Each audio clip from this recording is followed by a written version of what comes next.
Hello, I'm Clay Mangin, and welcome to the cardio day of week 3. Let's start off with our warm up. It's going to be the same as it was the past 2 weeks. So, first off, we're going to jog in place for 30 seconds, getting our feet slightly off the floor, pushing our knees out in front of me, not bringing them too high, and I'm definitely not keeping my feet on the ground doing this. Next up, we're going to bring our knee to our chest. So, I'm grabbing right below my knee, and I'm pulling up, trying to get it to touch my chest, and I'm switching sides. Standing tall, trying to keep my core braced so I stay balanced. You can lean back too if that helps you get a little bit better stretch. Next, I'm doing quad pulls. So remember, just like the stretch, except this time you're going to lean forward a little bit, trying to get a bigger stretch in the quad. So here, I'm leaning forward, feeling that nice stretch here. And switching sides. Next up is herd the turtles. Remember, stand tall, keep your back straight, put my foot out in front of me. I'm going as low as I can to the ground, feeling the stretch of my hamstring here, and I'm sweeping out in front of me. Next is our calf stretch. So I'm going to step out in front of me, and that back leg, I'm going to try to get my heel to touch the ground. I'll also feel a little bit of stretch in my hip flexor, and my calf is the main one I'm trying to stretch here. Next up is a side shuffle. So I'm going to start here, lower myself to the ground, keep my back straight, about a half squat position. I'm stepping together, step together, step together. That'd be 1 rep each side. Next up is we're going to open the gate. So hands on my hips. I bring my knee out in front of me.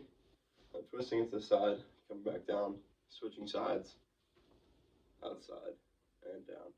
And lastly, we're going to close that gate back up because we had opened it. So I'll bring my knee out, and then back to the middle, and down, out, middle, down. All right, and then moving into our run. So it's actually the same run as last week.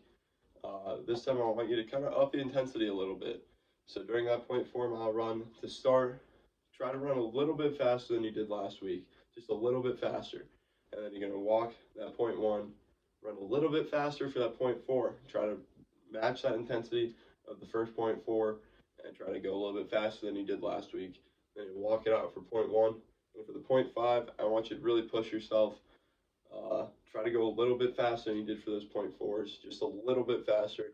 You're about to finish that workout, and I know you can do it. Right. Once you get that great run in, we're going to go into our cool down. So we're going to go standing hamstring stretch once again. Remember to keep that back straight until you get in a position where you're stretching in the back of your legs, and then lower yourself, and then try to touch the floor. Next stretch is that standing quad stretch. So I'm reaching that foot behind me, trying to touch my butt. I'm in line with the other leg that's planted into the floor. Keep my core braced so I'm balanced. Next up is that hip flexor stretch we've been doing. So I'm keeping my both legs at 90 degrees. And I'm tucking my butt underneath me. So I'm in a straight line. I'm feeling a stretch right here. And lastly, we have our pigeon pose. So I'm going into the quadruped position. I'm going to reach my one foot out in front of me. So it's coming across my body. And I'm going to try to get as low to the floor as I can. I'll feel a stretch in the outside of my leg as well as my glutes. All right, that's all I have for you for cardio day of week 3. Hope you have a great run, and I will see you next week.